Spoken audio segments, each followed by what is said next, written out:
আমরা ভিডিও শুরু করার আগে আমাদের ছাদ বাগানে অনেক ফল গাছ ফুল গাছ ছিল। গাঁদা ফুল গাছের একটা জিনিস আপনাদেরকে দেখাই। আমরা এই মরিচ গাছগুলো প্রায় আরো 1-2 মাস আগে রোপণ করেছিলাম। হচ্ছে পুদিনা পাতা গাছ। আমরা বর্তমানে আমাদের নোয়াখালীর আবহাওয়াটা অনেক সুন্দর, আকাশের ওয়েদারটা আপনাদেরকে একটু দেখাই।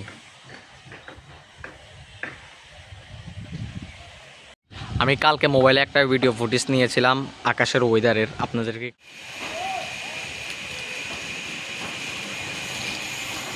আমরা এই মরিচ গাছগুলো প্রায় আরও 1-2 মাস আগে রোপণ করেছিলাম আমাদের ছাদে। এই গাছগুলো মানে যে সময় রৌদ্র হতো আর কি, মানে অতিরিক্ত সূর্যের আলো হিট পড়তো মাটিতে, তখন গাছগুলো মারাই যেত। কিন্তু বর্তমানে বৃষ্টির আবহাওয়ার কারণে আমাদের এই গাছগুলোর আবার সতেজ হয়ে গেছে, আবার মরিচ হচ্ছে। দেখেন অনেক মরিচ পেয়েছে বর্তমানে। আমরা এই গাঁদা ফুল গাছের একটা জিনিস আপনাদেরকে দেখাই। এই গাছগুলোর ফুলগুলো এত বড় হয়েছে যে গাছের মানে ফুলটা পুরা ঢলে পড়ে যাচ্ছে। দেখেন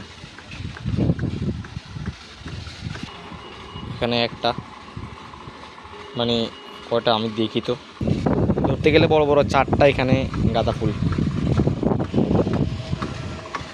এই গাছটা কিন্তু আমরা রোপণ করিনি, আমরা আরেকটা ভিডিওতে আপনাদেরকে বলেছিলাম। এই গাছটা আমরা মানে কিছু বীজ এনে এখানে ছিটিয়ে দিয়েছিলাম, অটোমেটিক হয়ে গেছে। ও এখানে একটা মরিচ। অনেকেই দেখেছিলেন আমাদের এই ড্রাগন ফল গাছটার থেকে আমরা এবছর 3-4টা ড্রাগন ফল নিয়েছিলাম, কিন্তু নেওয়ার পর আমাদের আরও একটা ফল রয়ে গেছে। দেখেন এটা এখনও কাঁচা, মানে পরিপক্ক হয়নি। তো এটা পরিপক্ক না হওয়ার আগেই আমাদের এখানে আরও কিছু ফুল চলে এসেছে, আপনাদেরকে দেখাই।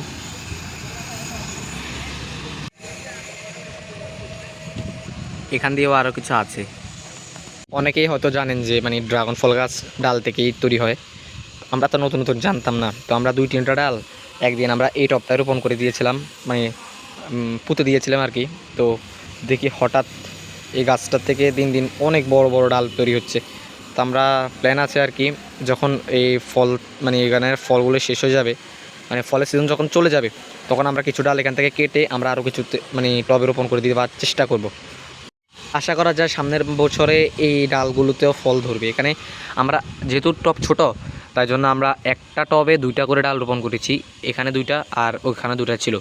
ওগুলো তো আরও 1 বছর আগে আমরা রোপণ করেছিলাম, বর্তমানে এখন ফলও ধরছে। আশা করা যায় সামনের বছর ইনশাল্লাহ ধরবে। আমরা এই মাটির মধ্যে অনেক মানে সার দিয়ে মাটিগুলো তৈরি করেছিলাম, যেন মানে অনেক ভালো ফল ধরে বা ভালো ফলন হয়, কিন্তু একটাও ফল তো ধরেনি, সব ফুল। আমি তো মনে করেছিলাম অনেক ফল হবে, মানে ফুলও হবে ফলও হবে, কিন্তু ফুলে হয়েছে কিন্তু ফল হয়নি।